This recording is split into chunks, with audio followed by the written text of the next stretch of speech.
today and over the next 2 days, where we're going to talk about the work that we've been doing through UK Spine. We're going to hear about some of the cutting edge research that is happening in ageing research. We're going to talk through some of the challenges and opportunities in the future, but crucially, we're going to talk with each other, take this wonderful opportunity to be face to face and actually seeing what we've all been up to. And the objective is to go away with people you need to keep talking to for opportunities for collaboration, for questions you want to answer together. That is our prime objective. So use this opportunity to get to know each other some more, share your experiences, and really help us to progress research in this space.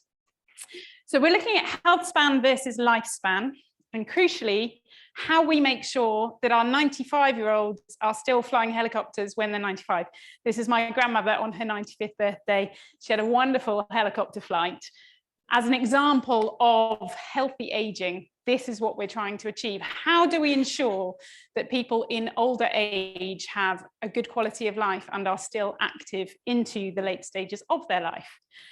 For those of you who are not familiar with UK Spine, wonderfully, many of the people in the room we've been engaging with over the last 4 years, the programme started in 2018.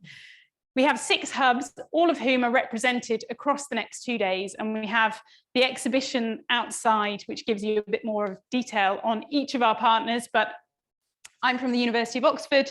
We have the Crick Institute, University of Birmingham, the Medicines Discovery Catapult, which you'll hear more about in a moment, the Drug Discovery Unit at Dundee, and EMBL EBI over in Cambridge. This is why we're called the UK Spine, the geographic spine across the UK. And we've been working together to, in knowledge exchange, to build this collaboration so that we can progress in this space. We're trying to set up and establish a pipeline for drug discovery. So a lot of the focus of the work we've been doing has been around translational medicine. How do we develop treatments that can actually support people with multiple morbidities and target aging very specifically? So this is what we're going to talk about today. My name is Harriet Tier, for those of you that I haven't yet met, although I think I've engaged with most people in the room, which is wonderful. So lovely to put faces to names. I have to do a little bit of housekeeping. If there is a fire alarm, it is real. Apparently there are doors that we can exit, just right here and right here, and meet outside. It is unlikely, but if you do hear one, please, in an orderly fashion, make our way outside. There are still lots of people in the room who will be nervous of COVID, so please be mindful, respect distances, and just have a thought about the risks that we're putting ourselves at. We haven't tried to fill the room with that in mind, so do just bear that in mind. And otherwise, please just talk to each other and ask me and my team questions. Thank you to my team for all they've done to set this day up and to get everything rolling. And now I get to hand over to Graham Wilkinson, who's going to do a bit more of a welcome. Oh, and break the machine.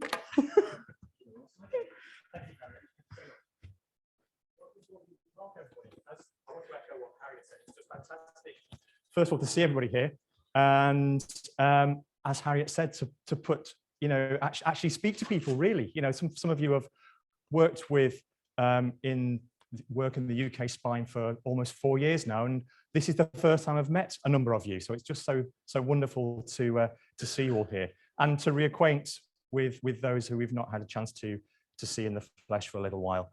So thank you so much, everybody, for making the time and effort to come to Alderley Park for the next 2 days.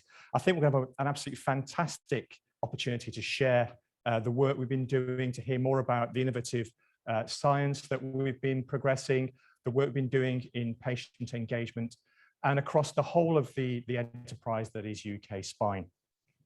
If I can work this correctly. Yes, so Harriet's gone through the reasons why we're all working together, these 6 partners and others in the room who have been working on these issues around health span versus lifespan. And we're going to celebrate that over the next couple of days. But what I want to do in the next few minutes before I hand over to the first keynote speaker is just to tell you a little bit about this site.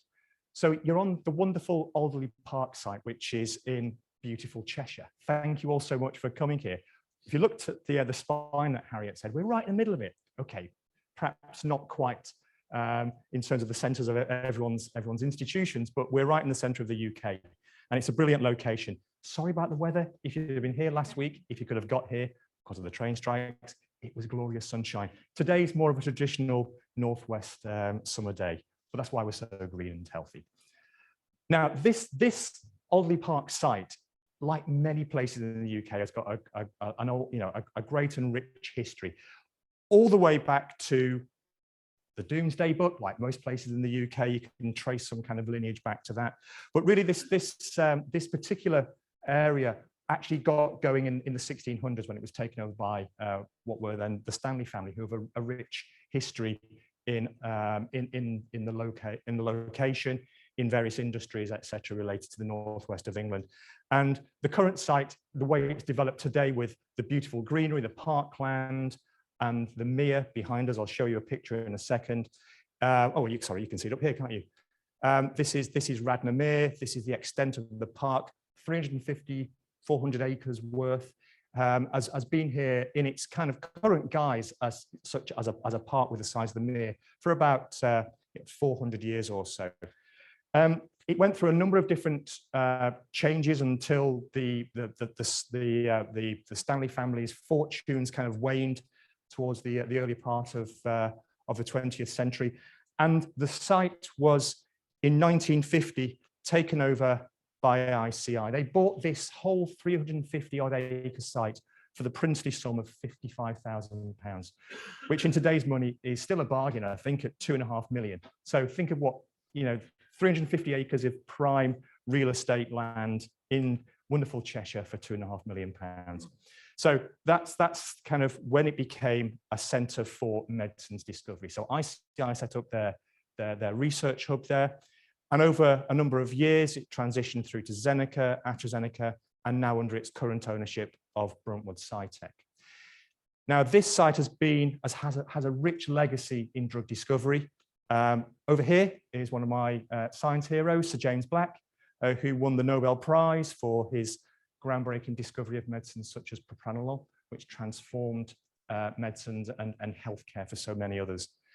But there have been many other breakthroughs, such as drugs like tamoxifen, Arimidex, Faslodex, the anaesthetic Diprovan, Iressa, etc. A huge legacy. And if you go inside the main building in Radnor Reception, you'll see a narrative of all the drugs which have been developed on this site. It's pretty impressive, even though you kind of get used to it by being here all the time. A wonderful place to work.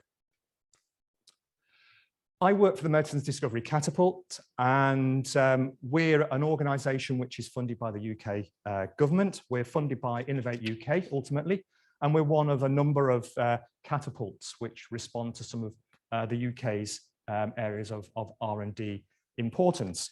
Specifically, we're focused on medicines discovery. And we're based, like I say, based here at Alderley Park. We've been in existence since 2015, but really got going as an organisation with bringing people in the middle of 2017 or so. So about 5 years or so of real operational existence. We're an independent, not-for-profit, and we've now got a team of about 150 or so people, most of whom are based here at Alderley Park.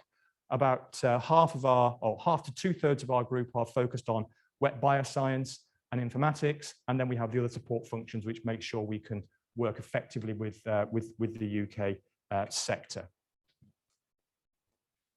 Our role is about addressing sector barriers. So we're not about doing drug discovery ourselves, but helping others do medicines and drug discovery. So we're tackling a number of sector barriers which we think are key for innovators to progress their innovative medicines toward the clinic. Some of which are sector-wide, some of which are barriers which impact individual organizations. And all of these barriers, you can probably see, are related to some of the work that we're doing in UK Spine, which brings us to why MDC is part of this, part of UK Spine.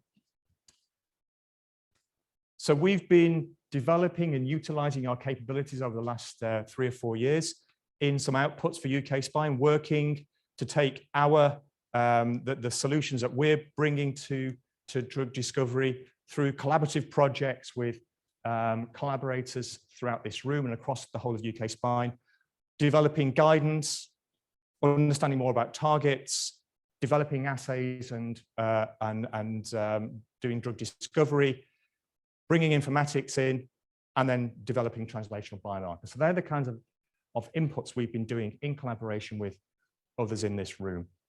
So we've come a long way, and hopefully you'll see some of the MDC outputs over the next couple of days, but none of that could have happened without the collaboration and working together that we do with all the other spine partners. So that's, I hope, a little bit about Alderley Park, a little bit about the MDC. We're grateful for Harriet and the team to have chosen Alderley Park and this site to host the meeting.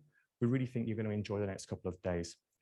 So now it's my pleasure to move on to our first keynote speaker.